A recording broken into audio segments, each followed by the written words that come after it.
We are live, Hey, Seth. Asaf. Hey, man. How you doing?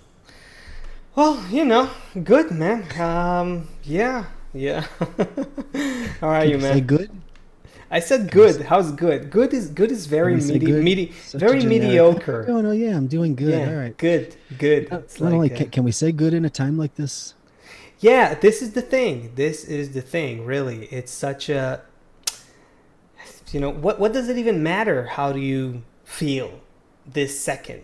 Because every second everything is changing, and also as an individual, it's no longer that relevant. When we're becoming so connected, so interdependent, there's like what's happening to us as a global society just becomes so bigger and more meaningful than everything. So there's So there's I get on a work yeah. call during the week, and someone's like, "Hey, how are you?" And you're like, "Well, besides the global pandemic and the race riots, like I'm pretty good." There you go. It's like Yeah. it's all about well, it brings us to our topic today about where are we in our perception of reality. We went through so many stages together, and what we see now. Asaf, did you see the Bloomberg story about the employment in the U.S. With Um, the expectations for okay, so I employment in don't the know if I U.S.? saw that one, but I'm looking at the link now that was sent to us. But Okay, so I did had a quick chat with so our financial expert Ronena Vigdor about yeah, this. So I'm pretty sure we're and he's talking coming about the back on same our thing. show soon, right? Yeah. We have a whole series planned with him to really dissect the whole like understanding of our economic future in the new connected world. So we'll do that for So, sure. so first of all, hello everyone. I see Mora Doran. She's saying hello. Mora, I think this is maybe our first time together. I don't remember seeing you here. I see David. Hey, David, and Cece, as usual, always here with us. Yvette. Hey, Rosemary. Shalom. And I don't see everybody on We YouTube yet, have but I see that. Abraham from Guadalajara, Samson from Ethiopia, Jansen I see on YouTube, Matana I see on YouTube, Bonnie I see on YouTube, Marek I see on YouTube. Yeah, yeah, people are tuning Amazing. in. Okay. Yeah. So, hi, everyone. So, here we are. We've been through a lot of stages together, and we are at the beginning. We were hunting woolly mammoths a couple, however many tens of thousands of years ago. And then, like about 3 months ago, that whole thing kind of ended. Our kind of material existence we had a nice run there. We thought we were doing pretty good. It was even nostalgic yesterday for that old life, that old horrible life of chasing and paying bills and being in the rat race. I was like nostalgic for it yesterday. Like, so easy to just be not happy, but at least know what tomorrow will bring. But this is over. This kind of, not kind of, this material development. Um, we are now entering a new phase of humanity. If we look back in history, we can see there was different empires and different stages, industrial revolution, and all these different things. And we are in a historic moment. We are moving into a spiritual reality and something that's very important for our audience, for us to all understand, because it becomes so big. I know David is in our Kabu environment, coming to, hey, Amjana from Afghanistan. I'm probably pronounced Ami from Afghanistan. Hi. Oh wow! Hello, Wow. Afghanistan. Amazing. So we are all in this together. So what's happening now, and people ask, especially when they first come to learn the wisdom of Kabbalah, it's like, okay, I've been feeling this my whole life. Now you're giving me a language and a framework to understand, or even if I haven't been feeling it, now it makes sense as if this is something that's been in me. Now, what do I do? And the problems in the world seem very, very big. And so today we're going to get into that specifically, but it's not what we think. It's not exactly what we would normally think, because first we have to understand what is the reality and how do we depict the reality we're looking at. What happens is we learn that we are here with nature. We are here with a huge force of nature that's animating all of reality. And it's we begin to work alongside of that, and actually it turns out there's very little that we need to do. I mean, you look at Asaf in my schedule, it's filled from the beginning of the day until the end. There's a quote unquote lot we're doing, but we're right. It's like when you're surfing, a great surfer. I mean, he's really, or she's really active, but the wave is, without the wave, nothing's happening. Without that ocean, nothing is happening. Hmm. So we want to learn how to ride that wave in the right way. We want to learn how to go with the flow of what's happening. And we're going to open up today. Very, very interesting. One of the most interesting parts of it's funny that our teacher, Rob Lightman, is like every time we study something like faith above reason, perception of reality, prayer, every time he goes, this is the most important thing in the study, like 50 times. This is the most important thing. But one of the But it most, is. It is like that because every part of this wisdom is integrated. And so you can't really take, Bala Salam writes about this in the essence of the wisdom of Kabbalah, how you can't take a piece of it without a piece of the wisdom and understand it without understanding all the pieces, and they're all interdependently important. And that's why, you get to see like Kabbalist Dr. Lightman goes like with every topic, this one's the most important. I always laugh. Yeah.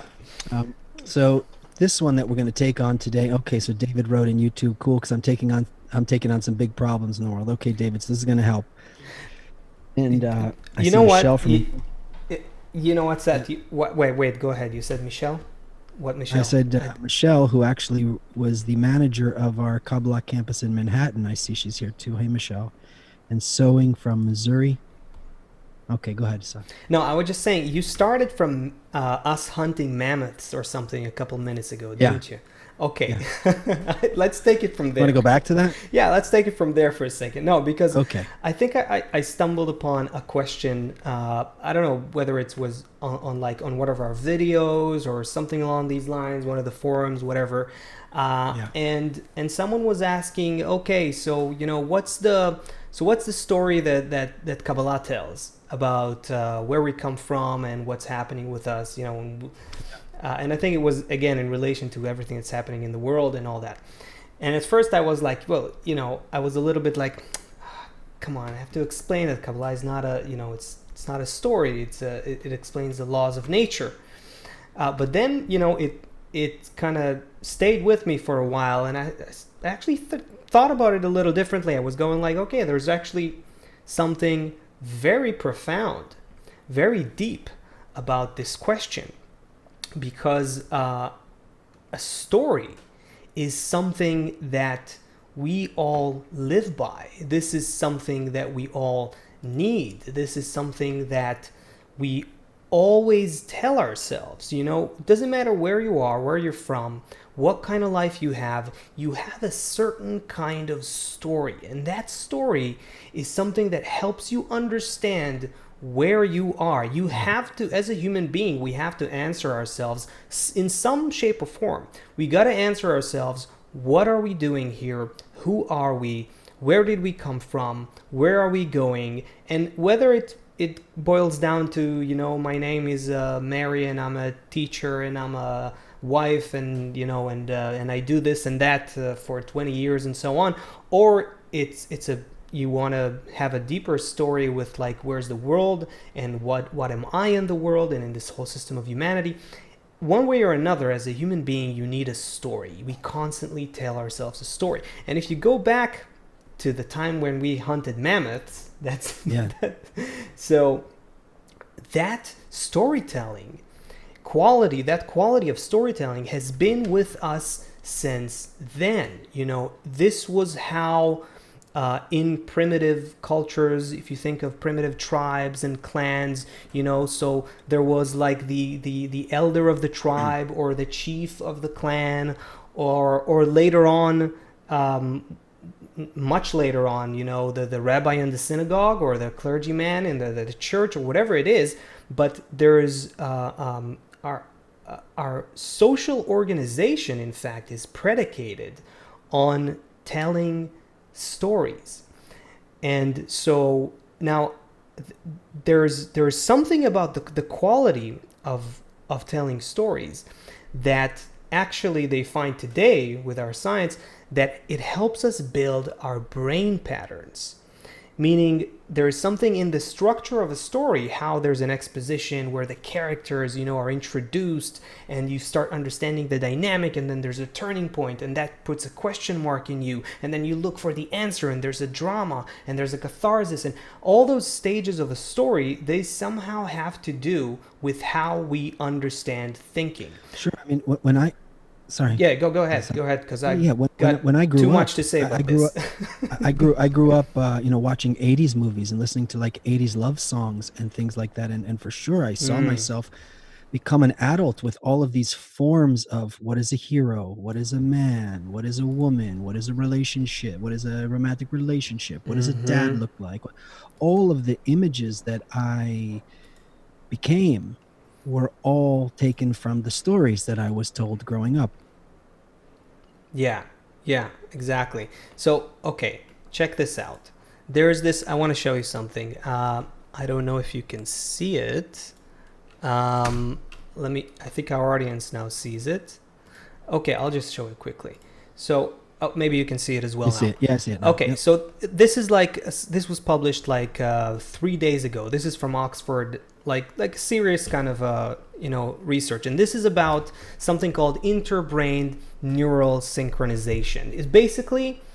It's how our brains as human beings sync up with each other when certain interactions happen between us. And I remember a while ago, one of the studies that started this, I think I was writing an essay for my master's degree at some point, and I stumbled upon this collective intelligence related article.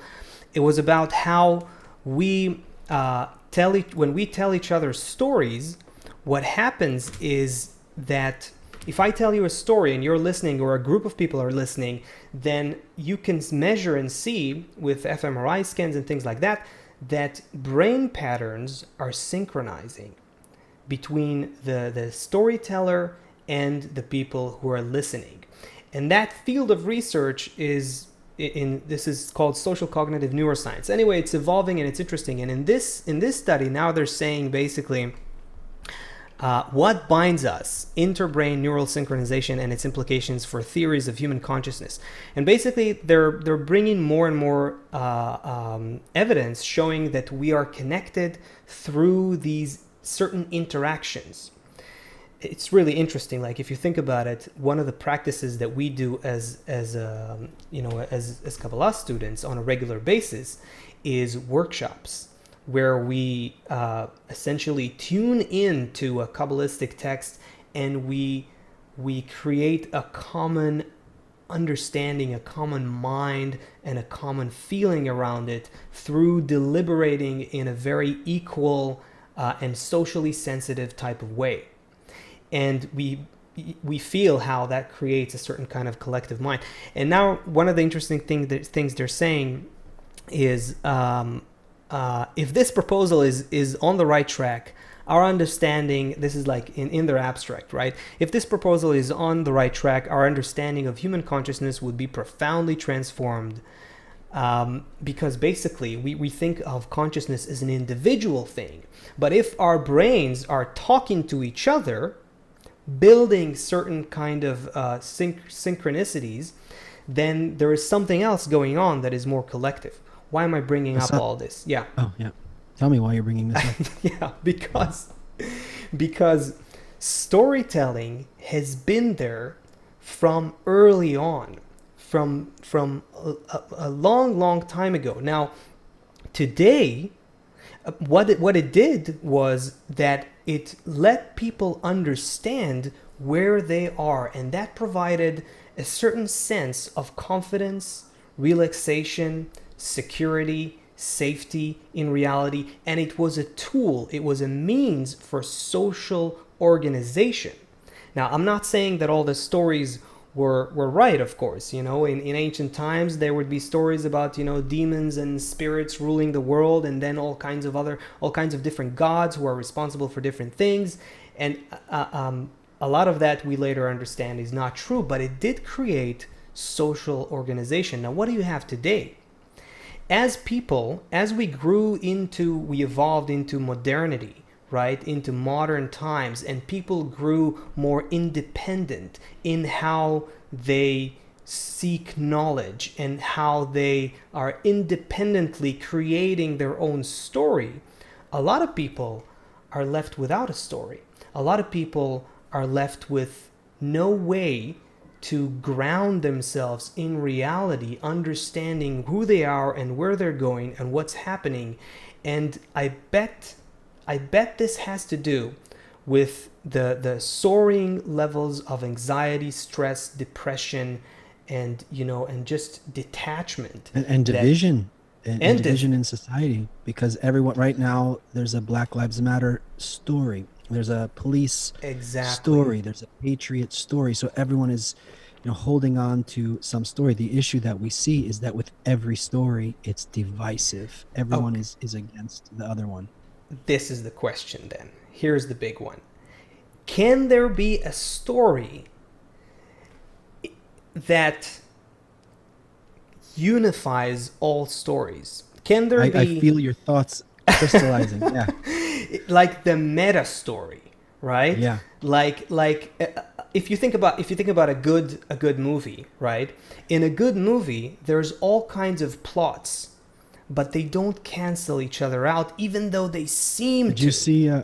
Did you see Yeah, Les Mis? The musical or the book based on the I book by don't. Victor Hugo. It's I around the in my French in my Revolution. iniquities, I don't.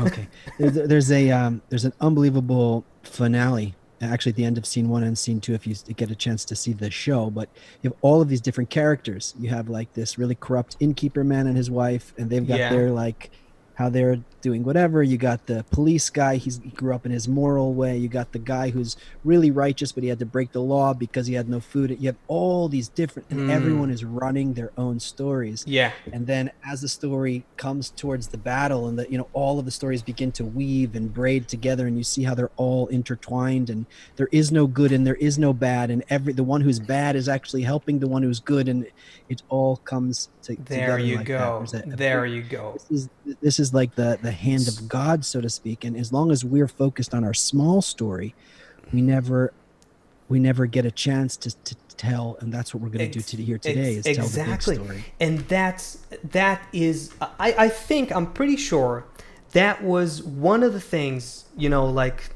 a long time ago when I was introduced into the wisdom of Kabbalah, when I found the wisdom of Kabbalah.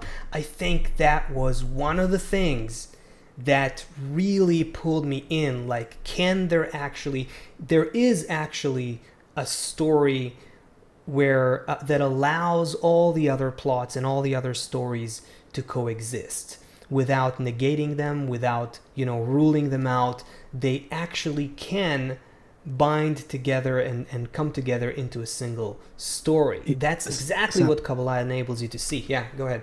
we have Yvette, Yvette Marshall. Caero. I think I'm saying Ah. it on YouTube. We also have Yvette Okay. Marshall. We have two Yvettes with us. We have an Oh, Yvette Marshall on all on right. Facebook. Different Yvette story, Marshall same is name. Yvette Marshall is asking a question that I think on Facebook that goes right to this. Yvette Okay. says, I would love to go with the flow, but I feel that I have to stand up and fight for so many ideas. In Hmm. parentheses, and she says, I'm so old I walked with the dinosaurs. But the first part, I would love to go with the flow, but I feel I have to stand up and fight for so many ideas. So, Yvette, this is something so unique that the wisdom of Kabbalah brings to us. First of all, if you're in a neighborhood where everybody is going to march for something and all of your friends, so if you want to march. If you are in a community where something's going on and you need to do something along with your community, so you do something along with your community. But we also, for example, um, I may, make eggs for breakfast, but I also run a company, for example. You can do different things on different levels. The guy who runs the big, I don't know, Jeff Bezos, he still puts on underwear. We all do all of these. We can do things on different levels. But Yvette, what we want to say here is that, and this is what's very interesting about what's going on with this community. And here's who is with us today, and let's see what power is happening here in this small group. So we have friends here with us from Afghanistan, Guadalajara, Ethiopia. Feel this, feel what it means that there's another person in this place in the world who has the same questions as you, who's yearning for the same things as you, right? Maybe it's a black person, and maybe they feel that they need to be out in the street. Maybe it's a guy, a white cop somewhere, or related to it, who his father is a white cop somewhere or something. And it doesn't matter. Whatever those stories are, we're talking about the story that unites everyone. There's one story that unites everyone in love. That's what we're talking about. So forget about the other stories. Let's think about all of these people and the story we share in common that we're going to dive into more. So we have Afghanistan, Guadalajara, Ethiopia, Norway, Missouri, Monterey, Philadelphia, Quebec, Miami, Chile, Colorado, United Kingdom. Imagine there's a person in their phone or in their home somewhere connected to this together with us. Miami, Chile, Colorado, United Kingdom, St. Louis, Germany, Los Angeles, British Columbia, Israel, South Carolina, Brazil, Massachusetts, Russia, New York, Connecticut, North Carolina, South Africa, Iowa, Washington, Spain, California, Toronto, Turkey. All of these people together, there is a story, and this is where we're heading in our show today. There is a perception of reality. Okay, right now we exist in a perfect field of love. The problem is that our hearts and our minds, if we went back in our family tree, we were hunting those mammoths. And if you went back before that, a long time ago, we were slime. And if you went back before that, we were just some kind of energy. Now, fast forward from the energy to the slime to hunting the mammoths to sitting here in front of our screens, this matter is developing in more and more complex ways. We need to develop, and this is what we need to do now, is develop our hearts and our minds to feel the field of love that we exist in together. That is the story that we need to tell together. That is the story that the Kabbalists are giving us. We got a question here, Seth, from Jansen Caraballo from YouTube, asking, so what is a story in essence? Maybe, how about we pull up that that book author story article? Okay, while I'm pulling it up, you want to tell the author and where it's from? Yeah, sure. So, okay, we're gonna, let's do this. We have, there's a short article from an infinitely unique collection of articles called Shamati, Kabbalistic articles written by Kabbalist Yehuda Ashlag. They were actually written by his student, his son and successor, the Rabash, who's also the teacher of our teacher. But he wrote them after he heard them from Kabbalist Yehuda Ashlag. That's why it's called Shamati. The book is called Shamati, which means, in Hebrew, it means I heard. So I'm not gonna go deeper into that, bro. Yeah. I think that's too much already. But anyway, this is like the most unique compilation of articles that really take the person by the hand, step by step, into developing a spiritual perception of reality. Now, this is an article that is it's a short, very encoded kind of article. But let's take a crack, thanks to Jansen, following Jansen's questions here. Let's take a crack at unpacking it a little bit. So, okay, I'll read. It's a really short one. Book, again, this is a Kabbalistic text written by Kabbalist Baal Sulam, Yehuda Ashlag. Book, author, story. A book is considered prior to creation. An author is the owner of the book. An author is the unification of the author and the book, which should assume the form of a story. Now, okay, if this is your first time, what?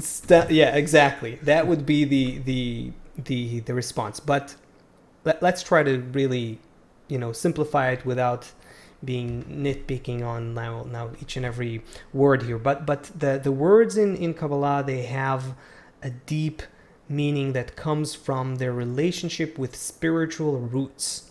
The language that Kabbalists use is a unique language. We're not going to go into this now, but essentially what it's saying is that we live in a certain story.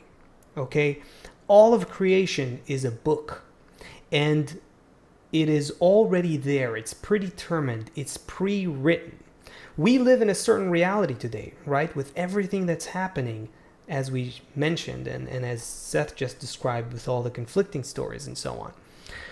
That certain reality is a certain story, but we need to discover who's the author of the story.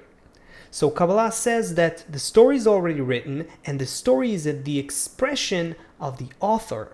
So the author's footprints, if you will, are all throughout the story. Okay? So to the extent that we understand the story, we get to know the author. So if So, we're constantly looking at a political party, or if we're looking at any man, for example, who's got some story, so we're limited. We hit a ceiling. You know, this person's intelligence or this person's agenda, right? So you turn on the news. I'm amazed when I go down my Facebook feed. Amazed that you would think good people on both sides, and you would think that they're like in a war, and that the other side is just, there's no understanding of the other side, there's no nuance, it's the very much a small story based on some agenda. So if we want to, and this is what you talked about, the Kabbalistic workshop, now the work that happens inside the group called the 10, what happens is you begin to hear something that you don't normally perceive in your own egoistic senses. For example, you know, if you have a police officer chasing somebody down the highway, and you have somebody who just fell in love going down the same highway, and you have a dad screaming at his kid in the back seat going down the same highway, they're all driving down the same road, but what's going on, what's happening, what's in the road, how they're mm-hmm. viewing the things around them is a completely different story. So in order to understand where we are, in order to understand, first of all, what we see from this, do you have that Bloomberg story, by the way, just so we can come back to it for a second, just to kind of All tie right, this all I in? think I can bring it up. Yeah, And sure. just to show for a minute. So what it looks like this is not coronavirus that came and then we're going to heal from it and then we're just going to go back to the old life. It looks like, and this is what what we've been saying for 30 shows already. This is which we understand from the wisdom of Kabbalah. This is a new way of life. The 30%, 40% of the jobs are going to go away. The world as we know it is going to, what need do I have for diamonds if I don't have bread? That's going to be there's going to be people needing food and all of these things. If you look, and this is why, Yvette, this is what on Facebook, this is how I wanted to respond to your question. We have to, yeah, millions of job losses are at risk of becoming permanent. So we need to understand now, if we look, Yvette, at all of this kind of what looks like chaos on the outside of us, if we understand our story from the point of something unjust happens and I need to go out and I need to do this, so that's one small story. But if we look at what we call the creator, that's what it's called in Kabbalah. We can also call it nature. Bala Salam tells us that nature and the creator are the same thing. If we look at the creator's story, then there's nothing bad in creation. In fact, what's happening now is that we are that old life where we were all slaves to our work and slaves to consumerism, and there was so much inequality in the world. The creator is cleaning that now. We have developed to the point where now it's time for our next phase. So if we continue to look at all of these things like millions of job losses and racism here and what's child abuse over there and against women over here, we look at all of the small stories, we're missing the big picture of what's going on. So the work of the Kabbalist is to make these connections between all of us here amongst the group of Kabbalists, to make these connections in our heart, to develop it and start to perceive the big story, and then we are in the process of development with the creator. How would we going to come to what we're going to come to a world where everybody loves everybody, but yet we're still throwing all that garbage in the ocean. We're going to come to a world where everybody loves everyone, but 40% of the United States is still obese, or we're still dropping bombs on this country over here. No, no, no. So everything had to change. How is it going to change? Nature's taking care of it. Nature is taking care of it. The creator is taking care of it right now. It's all happening. We want to start to live into the story that's happening. Now we have to live as a Kabbalist on two different worlds. If in your world you're hanging out with your neighbors, your colleagues, and you're doing something, you're marching, you're whatever you're doing, okay, but we also want to live into this new reality. We want to see the nature, the creator's story as well. Yeah, we got a question here from Rosemary on Facebook. She's asking, "You mean a world story that connects all people? How can we do that?" Yes, that's exactly That's what we that's mean. exactly what we mean. But here's the thing: why will it work, right? And how can it be? And the only reason it can happen. Let me ask you a question, Rosemary. What if nature is telling us a story? All right. So essentially, all your life and mine and Seth's and everyone else's are a story that nature is telling us. And we have to learn how to read the story. We have to understand the language. And then we have to start reading it. And once we do that as human beings, then we understand what nature wants from us. Now, that essentially is what the article we read tried to tell us earlier. That essentially, as we learn how to read the story, we become similar to the author. It goes hand in hand. We identify with the author. And then imagine that you suddenly see how you're actually seeing, you're feeling and sensing, and you know it. You just know it. You don't need to be told. You know it, that all the people that are now very divided towards each other and seem hateful towards each other, you know the end of the story. You know that they discover that they're all brothers. You know that there's actually a unifying, binding element of nature that ties them all together.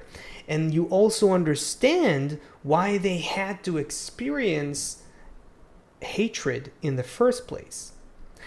So, part of the story is that nature had to break us apart deliberately so that we put ourselves together consciously. And that's the only way we can actually come to unity. So it's not just a story that we read.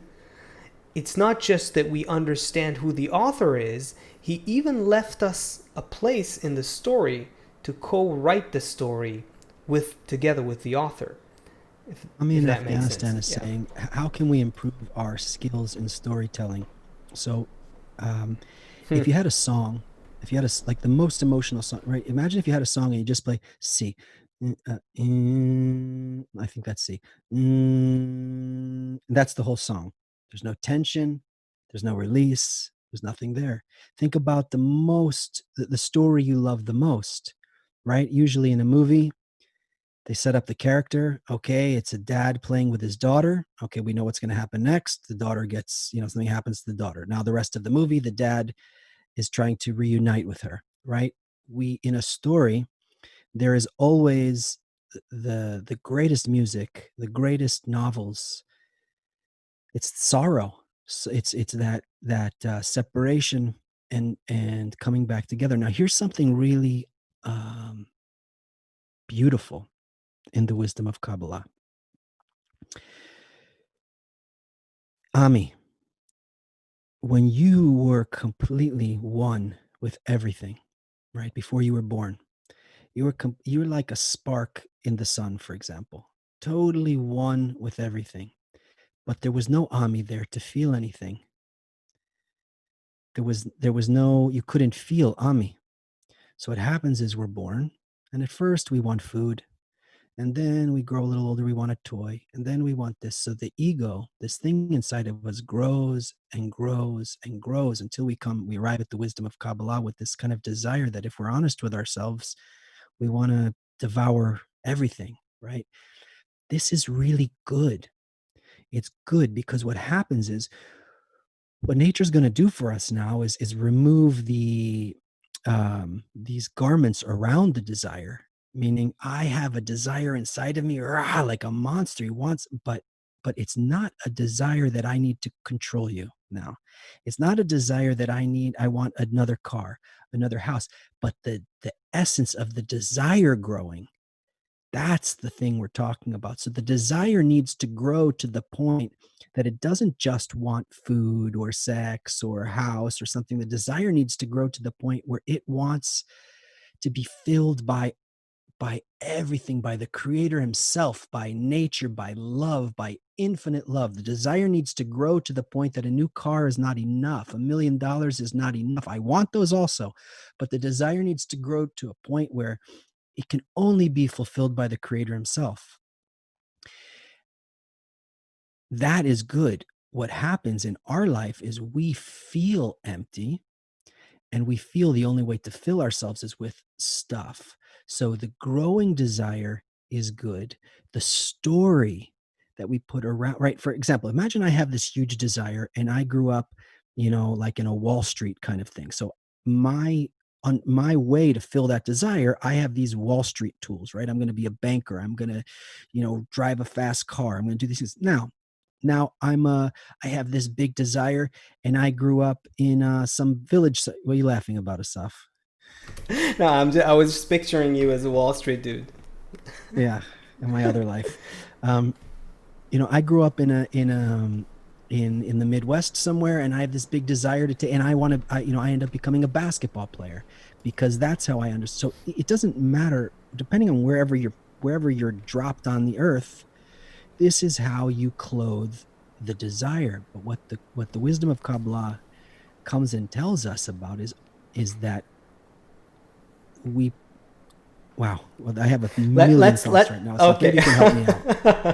I want, I don't know if it's I don't gonna know which help you. direction to go with It's this. got there's tons, but let's. I mean, the money thing came up so many times today. Let's talk about that for a second in the context of the story, right? What's the most globally dominant belief, myth, or story that we all subscribe to globally today? Like the most dominant one. What's the myth that we It all myth, subscribe to? story, call it a myth, call it a story, call it Well, a I don't know if I'm going to belief. get the right answer that you're looking for, but Okay, so probably there's not I just there's wanted not some enough. suspense. There's not enough for me. There's I not just enough for me. wanted. I need to. It's I need. close. I need to. I It, need to it get for myself because no one else is looking out essentially, for me. yeah, it's economics. It's money. It has to be.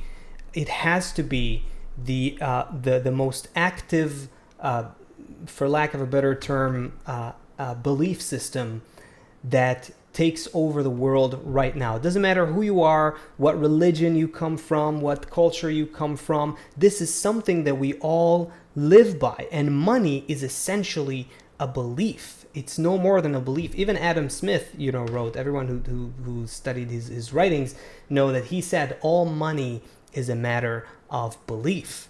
Right now, there's no doubt that thanks to this belief in attributing value to arbitrary units of something, we've grown into this interconnected globalized modernized society that we are today. It connected the world like nothing else, enabled us to create these lines of communication, transportation, trade and commerce, and communication and whatnot.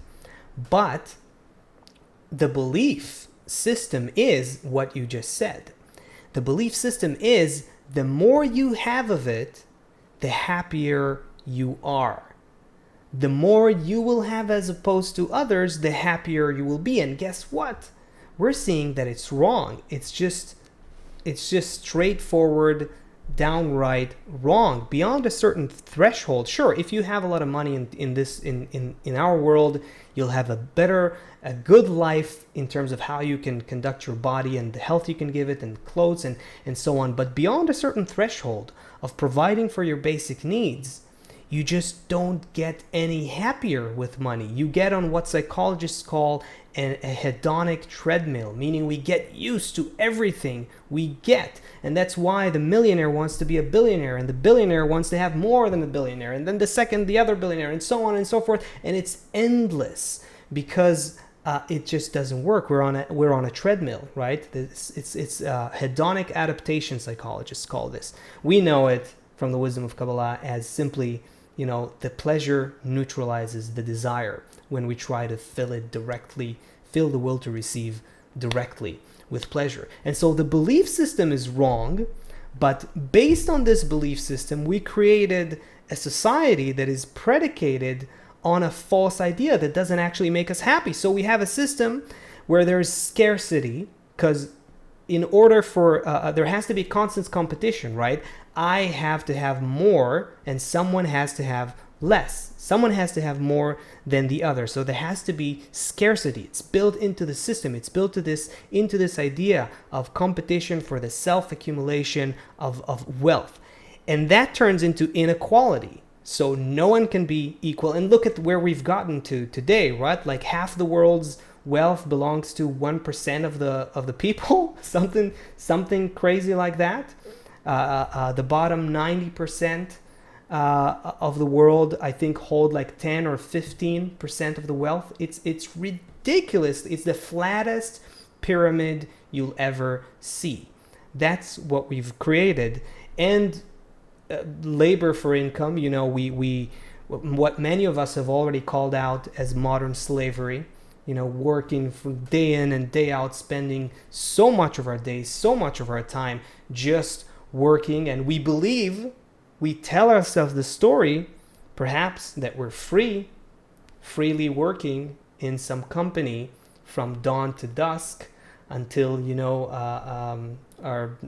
don't have any time to breathe anymore. And then it's not surprising that you see the research saying that like 80% of people hate their day jobs, and so this constant chase for survival, because you have to have more and you have to make sure that you survive. That produces tension and stress and violence, ultimately on all levels, whether it's between countries due to economic tensions or ultimately between individuals who are deprived, and that creates a certain kind of story in their lives. And so, why am I saying all of this? Because at the end of the day, it's the story that we tell ourselves. Let's tell ourselves a different story. How about one where, in a world where we have AI and automation, we might not need scarcity? Maybe there can be everything for everyone. Maybe we can clothe and house and give medicine and food to everyone in the world. Here's the issue that the leaders have. The issue and we see all your questions. Bright is here telling us and joining us from. No, it's amazing. It's amazing. But I see the time. We need to make our show longer. We also have New Orleans here. Or speak shorter. Yeah. Or speak shorter. No, this is great. Argentina, New Jersey, and Guatemala. And we see, Ami, we see your questions coming in, and we see Corin and Christopher and David and Need to Know, is evil necessary? We see all these questions. We're trying to get to everything. Here's the issue that the leaders have, Asaf.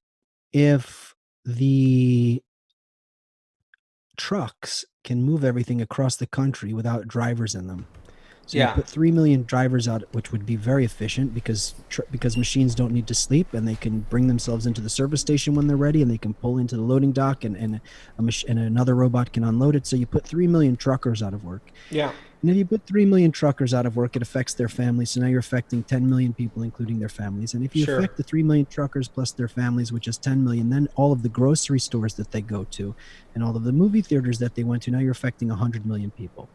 So the problem we have is if everybody's not, because the robots and the machines can basically cover most of the work that needs to be done. There's still some work that'll need to be done, developing things and different medicines and things like that, but nobody knows what to do then, because if everybody doesn't need to That work, what am I going to the what is the everyone going to do problem with is all the the story. time? That's The exactly the problem. story. The The story story. is the So problem. I just got the goosebumps again. Exactly. Imagine we can now start telling ourselves about the new story where the robots do all the manual labor and drive the trucks. And truck driver, you're still going to have your food. You're still going to have your house. You're not going to lose that. The story now is if he's not driving the truck, then he has no food, he has no house, and his family can survive. Let's Exactly. make a new story. Let the robot drive the truck, and you can be home with your family. You can do something else. If you want to drive, you can go drive something. But the point is, there needs to be.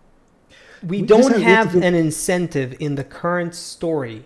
There's no incentive built into the current story for taking care of all people. That's the problem we're having. The current Right. story says you got to take care of yourself, and if not, no one will take care of you. And that's how we live with each other. That's our relationship with each other. We The current story. Yep. Yeah. No, go ahead.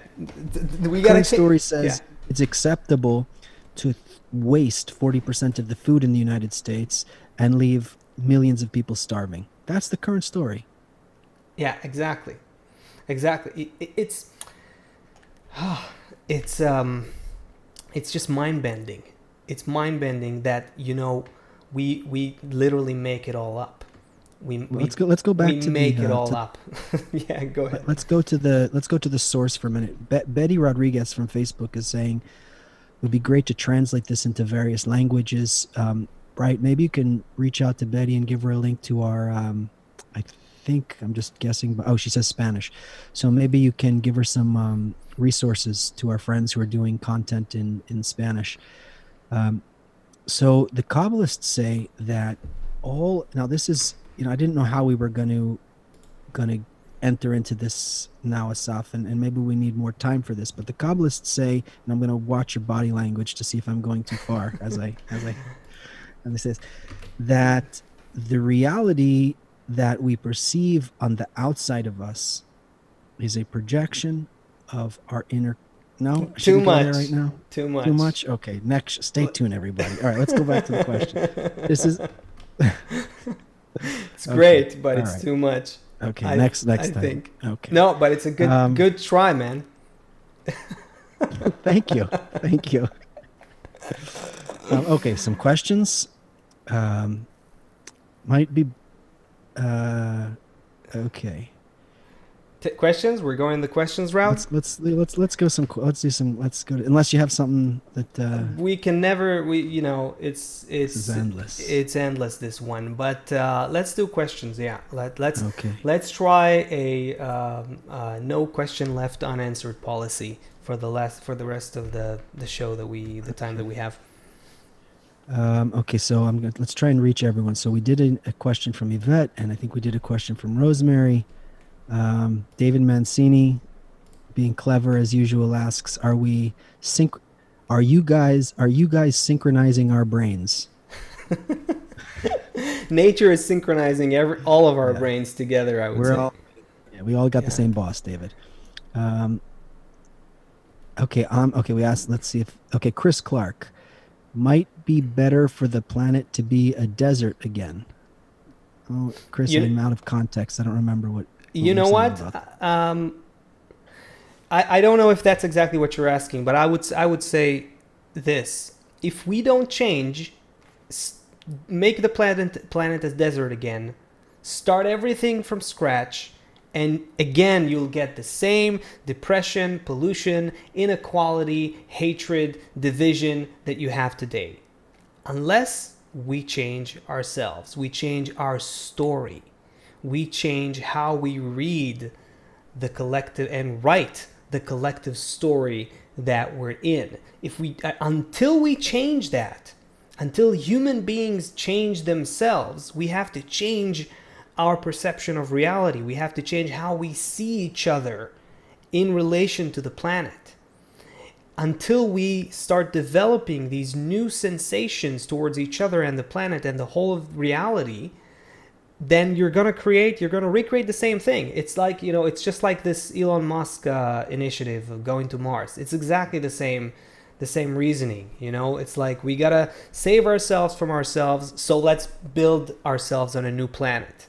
That's, okay, move to a new planet with all the technology and the know-how that you have today, recreate the same problems again and again until we correct ourselves. Today, however, nature's not gonna cut any slack for us anymore. We're gonna be pushed to a point where we're gonna have to change our story. We're gonna have to tell ourselves a whole new story together, one where we can actually all be winners, one when we don't have to have these horrible divisions and inequalities and hatred and so on, because we can work together to complement each other, because we depend on each other, because our fulfillment doesn't come from self-accumulation. That's the new story that we need to tell each other. That fulfillment and elevation and the human being's reason for existence doesn't lie in, certainly not material acquisition, and not in any kind of self-hoarding and self-accumulation. Life is discovered in the positive connections that we create between us. That's where nature wants us to go consciously. When we can find it and we can build it and we can do it, and that's why we were put on this planet, to do just that. I went way too long with this answer. Oh, it's good. It's good. Corin is asking a question. We're constantly, or saying, commenting on YouTube, we're constantly disappointing each other, and no one can forgive anyone. And Need to Know, also on YouTube, asked something which I see they're connected. He says, "Is evil necessary in order for there to be good?" So the reason why they're connected is like this. Corin, listen, I don't know what color you are. Suppose we're different colors. Suppose we come from different backgrounds. Suppose your relatives are, vegetarians for the last 500 years. Suppose my relatives ate meat for the 500. There's the nature developed us that we're all very, very different. We can't almost really forgive, and our point isn't to go backwards. Once we go forward into a different kind of reality, forgiveness, all these things, it kind of becomes clear. There's a very, very famous expression in the wisdom of Kabbalah called love covers all crimes. Okay. So in the new story, it's so much bigger than anything that happened in the past. And in fact, and Asaf probably correctly put the reins on me a little bit today, but in the we will, and I think we're going to have to get into this topic more and more and open this up more and more. This reality, when we move to our next story, to use the language from our show today, it will be as if this world was a dream.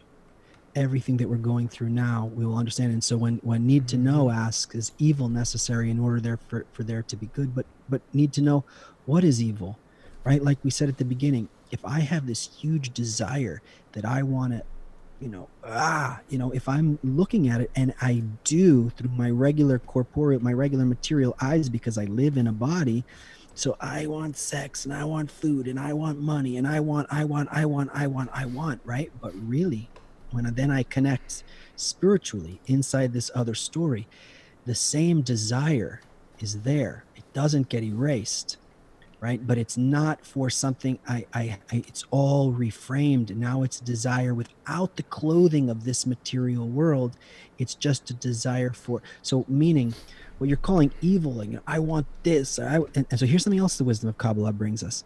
Things like envy, lust, and honor. We all learned from religions how bad these things are. No, in the wisdom of Kabbalah, it arranges it correctly.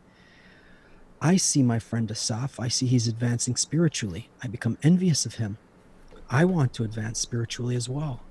I look at, some of my other friends. I see how they're advancing year to year. I see how they're progressing. I see how they look at the world in a new way. I become envious of that. I become jealous of that. So we're not erasing anything that nature gave us. Let's remember again and again, everybody who is here with us. We are in, we're not, nobody in the wisdom of Kabbalah is blind faith believing anything. We're in a system of nature. Look at how nature made us. But now let's look at it with the right story. Okay, nothing in you is bad. You are exactly how you are the end result of billions of years and even more of development. You are perfect. You are exactly what's needed, but you are needed in the new story. The old story, there's nothing we can do but fight with each other or figure out how to just make kind of some concessions for each other so we can just basically get along in our neighborhood and you don't bother me and I don't bother you until we die.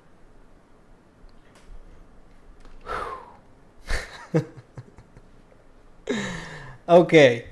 So, there's a question from Afghanistan that we didn't answer.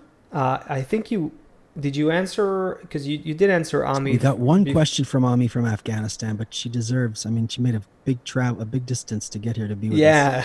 Okay, let's do another one. That will be our final one Okay. for today, I think. Okay. And we see everybody's questions. We're trying to get to them all. Chris and David, Bonnie. Hey, Bonnie. Which one did Michael you King. didn't take from Okay. Ami? So Bonnie, I mean, Ami says, so she has two here. How do I develop that desire? And also, in your perspective, what characteristics do open minds have? Take the first, I'll take the second. Okay. How can I develop that desire? Ami, very, very clear, very, very simple. You are a seed. You now have, you want to be a mom, you want to be a businesswoman, whatever you want to be, you're going to put yourself in a way to do that. Now you have a desire in you for spirituality. Now you have a desire in you that developed that you want to feel complete love and fulfillment. You want to be one with everyone. You want to know the meaning of life. Same thing. You have to plant that desire. You have a little desire in you for that. You need to plant it in an environment where it can grow. That's it. That's what we're doing here. That's what the whole wisdom of Kabbalah revolves around is taking that and putting it into an environment where it can grow. So we are here every Thursday and Sunday, 2 p.m. Eastern. And if you're interested in what we're doing, there's a whole path to become more involved in the community. And we have friends even in Afghanistan, Saudi Arabia, all over the And Middle there's a East. link to a free course that you can try out right in the description of this post. So Yeah, and you'll find yeah, people in your region of the world, all over the world, who are going through this process together. We all support each other. Okay, so Asaf, now Ami's second question. yeah. In your perspective, what characteristics do open minds have? Oh, okay. So after Seth's answer, this one is easy because it's just a follow up on it. To have a truly open mind, you need an open desire. You need a desire to grow spiritually, to grow beyond yourself. What we think of as an open mind in our society is, people who know how to innovate, maybe people who know how to be creative, and that's okay. It's good. It's nice. It's fun. But that's like the smarts of our egoism. It's you can be smart on your own this way. To truly have an open mind from a Kabbalistic perspective, you need to be open to connection with others. So you need to grow that desire for understanding and attaining the purpose of life, and then you'll find that it's in the connection that you form with others, and that open desire will lead to an open mind as well. Asaf, Yeah. Bright, our live producer here, Bright, was very stern with us recently and told us that we cannot leave questions unanswered. That people are here, and I know that there are some that we didn't get to. Maybe we can just squeeze in one more because I Yeah, haven't let's seen this. let's let's So blitz it. Let's blitz. How mouth many of do we have? All the questions we still need to answer. Maybe we can blitz I it think there's quickly. a few that I think we did pretty good. Okay, Bright. Tell us if we write to us in our chat if we missed something. Okay, Let's do mouth it. of we're also trying to be respectful of everyone's time. It's supposed to be an hour show, but okay. Mouth of Gavura is asking on YouTube: is the connection the ability to literally feel the other person's life as your own while simultaneously feeling your own existence? Me? You? I'll You. start. I'll start. Okay. So To answer shortly, no, we're not supposed to feel each other's daily events in life, if that's what you mean. The kind of perception that one develops in terms of feeling the others through the guidance and study of the wisdom of Kabbalah is you start feeling the others' points in the hearts, their burning desire for the attainment of the purpose and meaning of life. It's a realm that is beyond our bodies and all of the occurrences with our bodies, which is also known as life in this world. So the place where we connect, the desire where we connect, is our spiritual desire. It's the only one actually that is wired for connection. More questions? Or Christopher Clark says, I'm not working. You could keep the show going for 10 hours for all I care. But hey, you know what?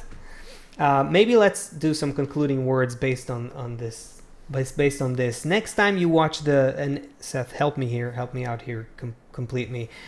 So next time, what do we tell our viewers here? Next time, as soon as they tune out of the quarantine and they go to watch the news or browse their feed or whatever it is, you're gonna stumble upon all kinds of stories, and these stories are gonna try to infiltrate and confuse yours. Not only try, they will. We can't They help will. it. They will. But yeah, and there's this Kabbalistic article. What comes out of the heart enters the heart, something like that. Anyways, you need to. This is really getting a little bit hardcore Kabbalah here into the work of an individual in Kabbalah, the inner work. You will fall into all kinds of stories, but in parallel, correspondingly, on a higher, deeper frequency, you constantly want to expand and enrich and flesh out and read more and more details of that one global unifying story that nature is telling you personally, specifically, through everything you're seeing and feeling in life, whether it's the news, the weather, your wife, your kids, your dog. Everything that's happening is to bring you into the deeper story. There's this, Seth, one less anecdote here. As a child, did you know that you did a movie anecdote? So I gotta pay it back. You remember? I don't know how it was called in English. It was an English-speaking movie, but the Never-Ending Story. Yeah.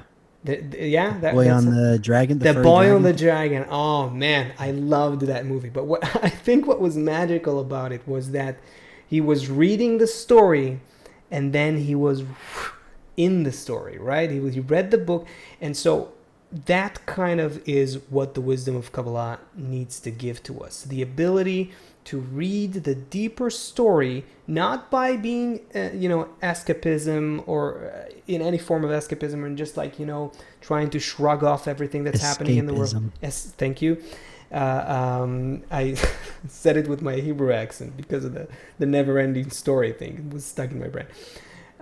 Anyway, but you need through everything that you're seeing and feeling in this world, go into the deeper story that nature is telling you all the time. That's the change that we need to go through. That's what you need to do. Yeah. Maybe a good exercise until we meet again is when we approach the news and things like that, we want to do it so that we get the hit from nature. What's happening? What's happening with the people? We want that because we need to awaken our desire. That's very important, right? Because if we just quiet it or just, get into some circle of something, we lose. We want to, the anger, the confusion, it builds the need for an answer. It builds a need for a solution. That's good, right? We don't need to get into all of the details of the story because we know that it's all propaganda. We know it's just people in power and just trying to hold on to who's going to be in control for the next 4 years and all that. So it's not necessary to get into every single nuance of it, but to feel what's going on in this world is good. It grows the desire. And here we go, everyone. Here we go. we already here have an environment with all of these people from all around the world. That's also real. That is our new story. Let's enter this together. So we're going to go through. Okay, we're getting a message. We got to end. We're going to go through our life until we meet again. We're going to live on this level. We're also going to hold on to our connection with all of this global connection here, with all of us together around the world, moving into this. And we're going to all rise, and we're going to pull all of humanity up with us. Asaf, what a show. Amazing to be together with everybody. Thanks, everybody, for coming. Thank you, Bright. Thank you. Oh, I don't hear you, bro. I don't hear you. Sorry, my There you bad. go. Thursday, 2 p.m. Eastern. That's all I wanted to say. We'll see you then, Thursday, 2 p.m. Eastern. We got a great surprise for you. Stay with us for this song. This is from our buddy Fish, and a bunch of us sang on this song. I think Seth's voice is on it, and my voice is on it too. Gianni, other friends who are great examples of Kabbalah instructors and students who connected together to do this song, which is called Book Author Story. You didn't hear this one probably, so check it out. Mary, Vet, Irina, Michael, David, Theodora, Jake, Ia, Hel, Hemsel, Hod, De Leon, Argueta, Vivian, Ami, Rainer, Jabari, everybody, Jacqueline, Mara. Thank you all for coming. We love you very much. We'll see you on Thursday, 2 p.m.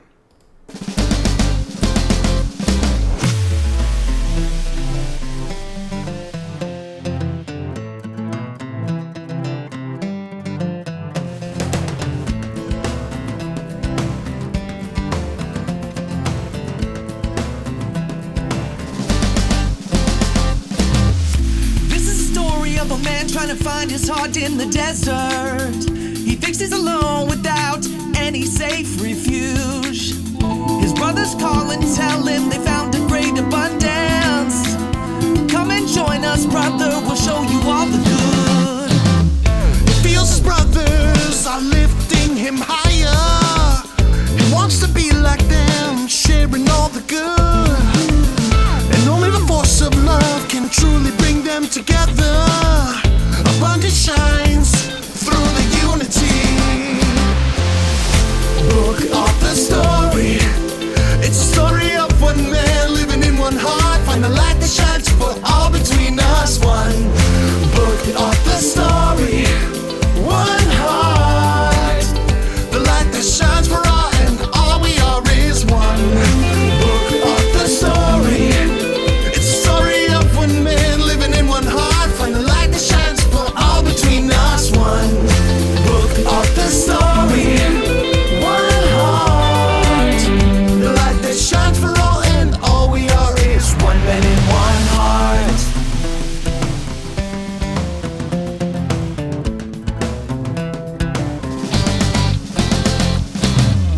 Now he's in the place where he can find his heart. A new desire is blooming in the field. He sees his brothers as the greatest in the world. They raise him up so high so he can live in love.